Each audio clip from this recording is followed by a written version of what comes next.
Welcome to Tennis Spin, where we put our spin on your tennis. Today, we're going to be talking about the importance of the racket weight combined with the racket balance and how it best suits you. Stay tuned.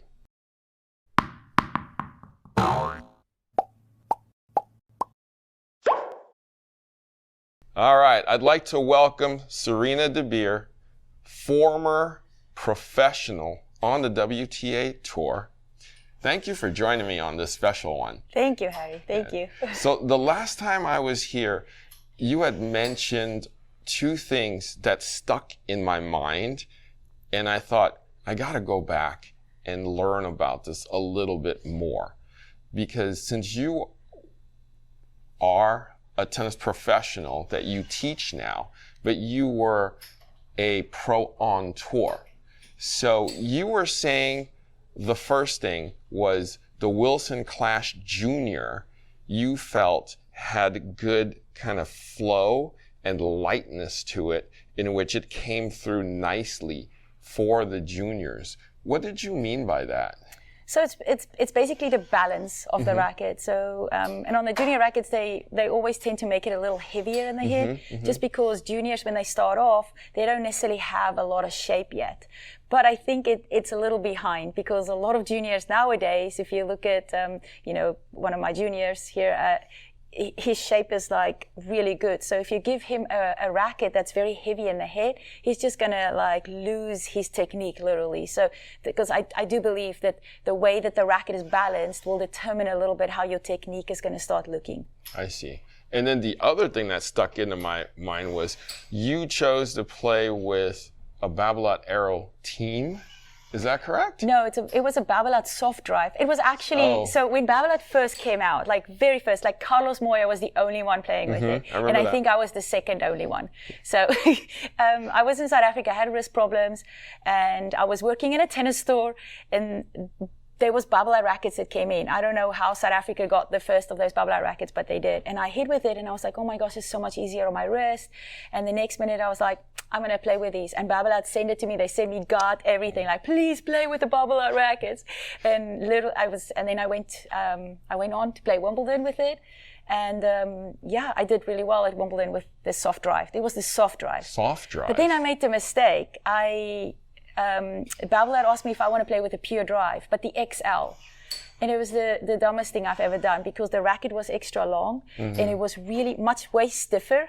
And when I was playing with it, it was great on the serve, but my volleys, my forehand, everything was off. And I actually had shoulder issues after that. Oh, wow. So going in an extra long racket is not always the best option. So, but I love that soft drive. My mom pulled it out the other day and she still had it. Oh my gosh. I was like, I've never heard of soft drive, so it's something different to me. I looked at Rafa when he was little, and he was playing with the soft drive when he was young. So but then obviously after I was playing with Babolat, that's when Rafa played with it. I'm kidding. Oh yeah, it's because of you.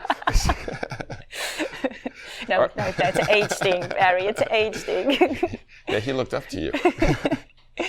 All right, so let's explain how weight and balance differs from racket to racket, and how it can either benefit you or degrade your tennis. Okay, so let's grab 3 rackets here that are on kind of the extremes. Okay, so first one I'm going to show you is the Roger Federer racket, and it is officially the heaviest racket on the wall. So keep this number in your mind, 340 grams. It's because it's just a heavy racket. It needs to be stable in your head. But the reason for that is because it's lighter in the head.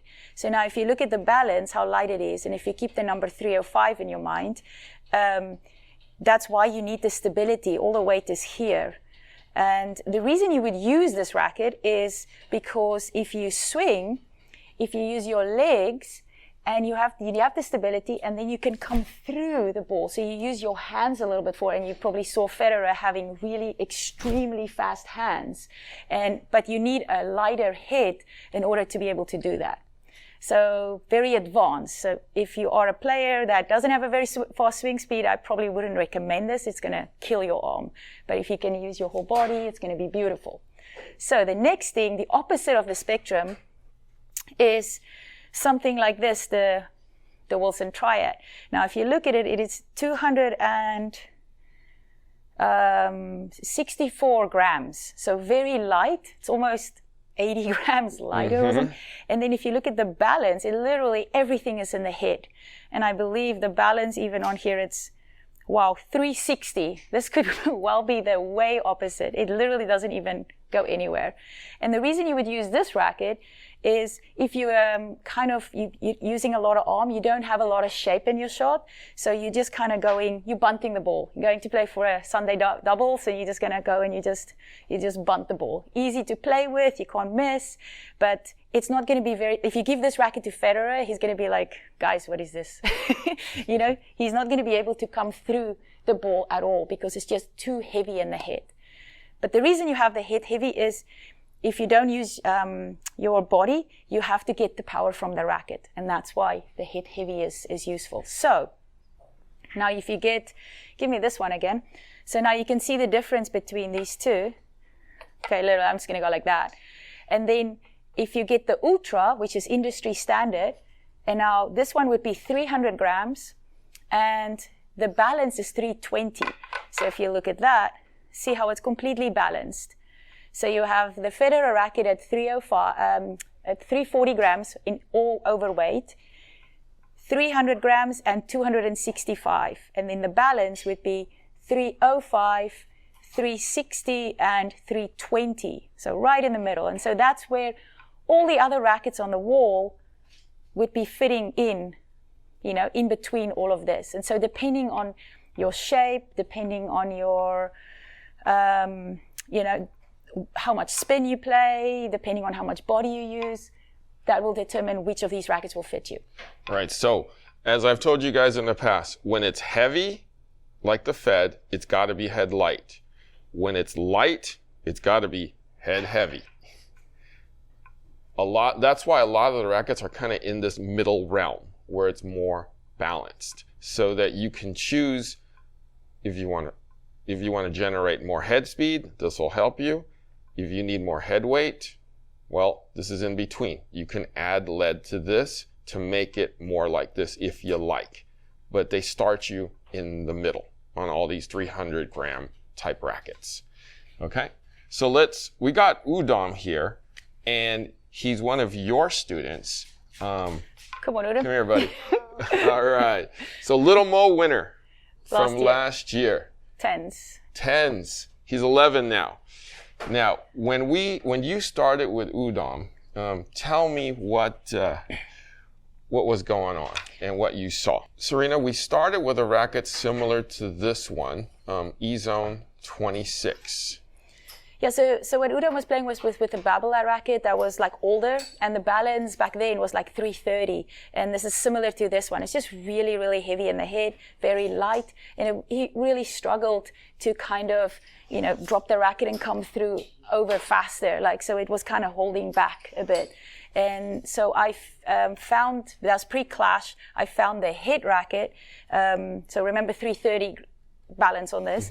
And I found this one, the Gravity, and it was 320. So it was a little bit lighter in the head, still kind of heavy, but and it was better.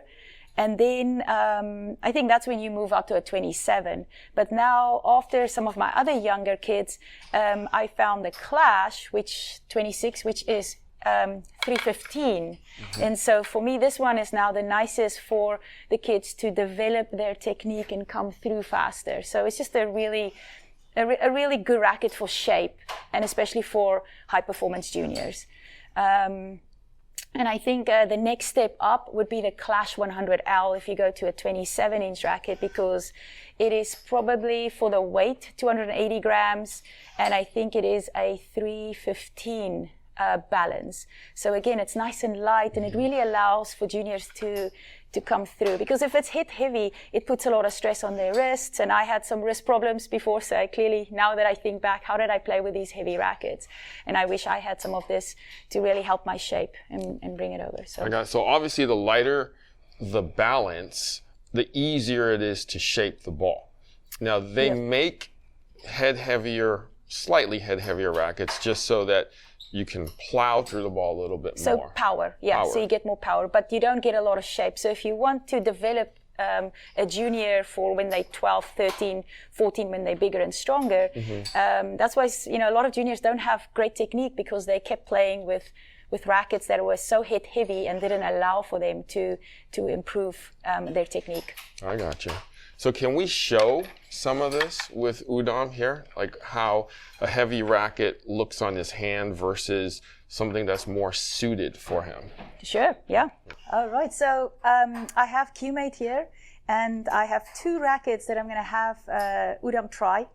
The first one is a Yonex, which is really heavy in the head, as you can see, 40, and it's 260 grams, so really light, very hit heavy. And I put a sensor in. Then he's going to hit with his Clash 100L. That's actually the racket that he plays with. And this one is 280 grams, a little bit heavier, but a lot lighter in the head at 315.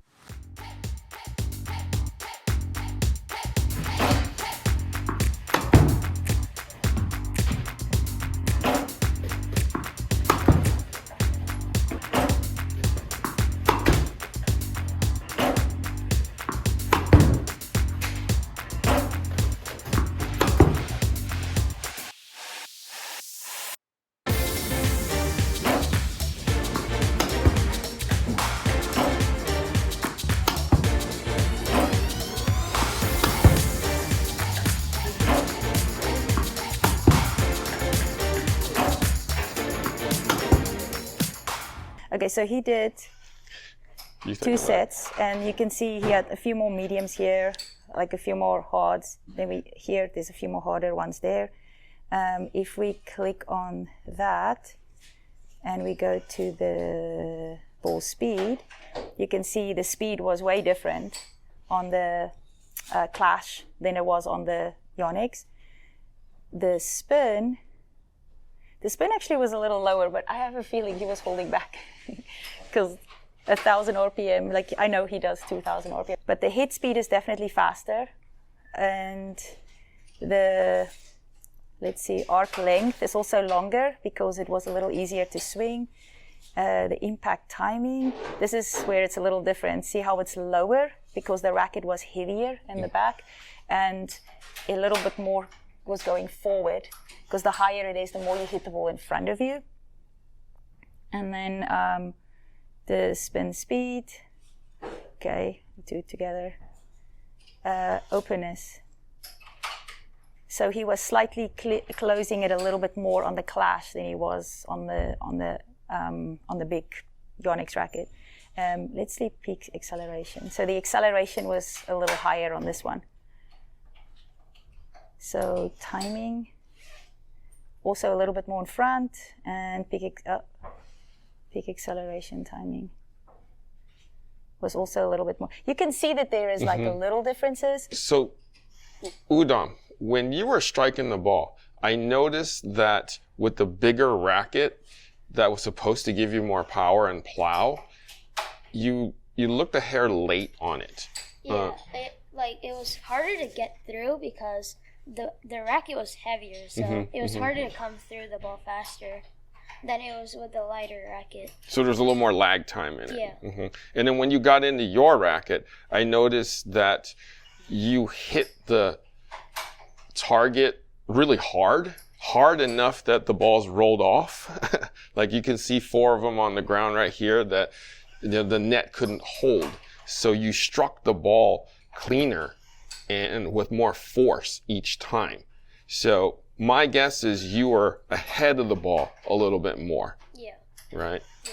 So what did we learn, Surina? Yeah, so what you learn, and you'll see like some of my other videos too, where the racket is coming through faster, especially on the impact timing, on the graph it will be a little bit higher. So it doesn't always mean that it adds more spin, because the more you hit in front, it could also result in hitting it a little bit more of a flatter ball path.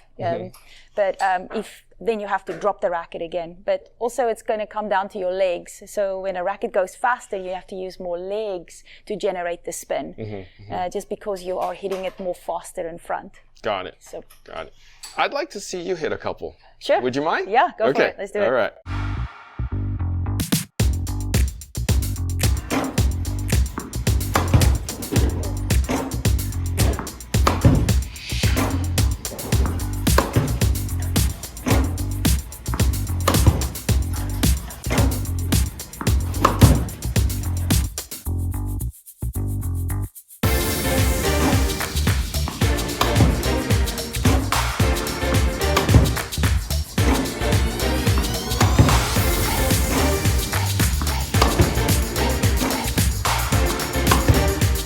Okay, so this was set 4,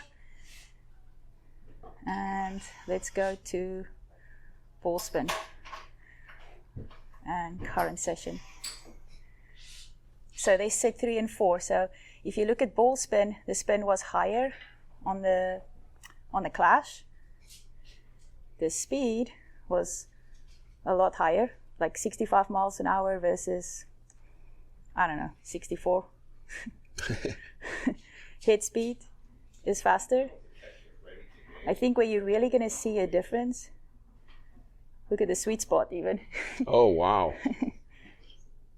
So I don't know if it's just me warming up, but the impact timing, you can see how this one was kind of a little bit more in front actually, but it's maybe because it was lighter. But you can definitely see a clear difference. It's not even, the graphs moves in a wave. The racket drop was a little bit more on the clash, and the arc length was way different on the clash, and the energy was very similar. Well, I had to use a little more energy on that. Different balance of energy. Yeah, different balance of energy. The power is definitely a little more consistent. And if you go to openness, surprisingly the same. That's because you're a professional. Maybe. Peak swing rates, very similar. The peak, there you go, peak acceleration. So this is kind of like where I can see a lot of the difference in the rackets, is where the acceleration, the peak of it is different. This is where you're going to know if the racket is better for you in your hands or not. I see. And then the timing is also, surprisingly the timing was a bit more in front, but I'm not quite sure why. Maybe because it's lighter, because it is 20-something grams lighter. Right, so, but I think the head weight actually helped you plow through it, because I could hear it when you struck it with the Yonex racket. With the Yonex, I heard a big pop every time. Right. So that's kind of like where we're going with this. I think there would have been a bigger difference if I had to use a pro staff. Oh, definitely. So I think kind of the clash was already still a lighter racket, so you couldn't see that much difference. But the fact that you could see difference, it does make show that it's that they are different. Right. So, what is this program called again? It's called QMate. QMate. Yeah. Okay. So we, it's still in beta, and we're doing trials, and it's just if you want to try it out, and you live in the United States, you can do it. Okay. Well, very useful program, especially if you're maybe testing out your swing and matching yourself with a new racket. Well, the cool thing about, like, if you train with it is that you have tops, like, it tells you that your top spin, your RPM. So it can have a voice. So it will tell you 700, 800 RPM every ball you play. So which is kind of nice. And I train a lot of my juniors like this because they don't always know how much spin they have. And so that's when this really comes in super handy. But I also love comparing rackets with it, because the way that it takes it is it's very detailed. And it's not very wide. The technology that's in here, it takes the smallest detail, and that's why you can see differences in it. It's like a difference in radar guns, Some radar guns are really spot on and others are just very off. And this is a lot more spot on in the technology of it. Got it. All right, so we learned about the different weights in the rackets. We learned about the different balances in the rackets and how they can extremely be different. Yeah. And we learned that in that 300-gram realm, that they can be pretty balanced. And that's where I feel most people should start. Right. Right? Well, I think it depends. So sometimes I have people coming in and they come and they look at the wall and they're like, I'm a beginner. What shall I do? And then I'm like, and I look at them. If it's kind of a, somebody, and that's why we have this. Can you hit a few balls? And if they are like very arm heavy, I'm like, let's get you something that's sort of lighter to try. Maybe something more like maybe even the Clash, 100L, I think is a good start for some. Sometimes if it's really like, my dad loves the Yonex Astral, the 105. My mom doesn't like it, but he loves that. So it just also depends. But I think the first thing is to determine what weight category they're in. Are they in a ultra light category, like 260 gram? Are they in a lighter category, which is 280 grams? Are they in an industry standard, which is 300? And are they in a professional kind of like level, which is 210 to 315, and then ultra heavy, which is 330, 340. And once you can have that, then you can determine, okay, what do they need for balance? Because like the Technifiber is a little bit heavier in the head on their pro rackets. So if you need that extra weight in the racket, Technifiber is great. But if you need it to be more head light, your Yonex 98s, your now the new shifts are going to be really nice, 315s and a 99 head size. I want to say the Extreme Pros, the Boom are also very light in the head. So yeah, those are lighter in the head. Got it. So test out a bunch of rackets, determine what weight works for you, maybe consult a pro like Surina to see what balance is the best for you. Because as they say, timing is everything. Definitely timing. Because I mean, for my whole life, I think I've really, pretty decent timing. And so I always gravitate towards precision rackets. And so precision rackets are for people with really, like that really times it, that feels like they have a low profile feeling, like a sports car feeling. Goes around the corners nicely. You have to work a little harder, but it's there. And then if you need some little more air, like an SUV, then you're probably better off going with like an Aero or a Pure Drive or something like that. That's going to give you more power, but not as much particular preciseness. Right. So. Right. Yeah. The heavier the rackets, the smaller that sweet spot, the better you have to be. Exactly. That's why Stan Wawrinka plays with the super heavy VCore Pro. But he could also, because he uses his body in such a way, that's why he hits it so well with that heavy racket. Right. I was watching your forehand. What are you thinking? I love it. I'd like one. It only took 40 years. I'd like to order one. Thank you. So thank you, Surina, for... Thank you so much, Harry, for coming out. No, thank you so much for doing this video with me. So we taught you the way of how to choose your weight and balance on your racket. Now it's up to you to go test yourself. All right, guys, thank you for watching Tennis Spin, where we put our spin on your tennis.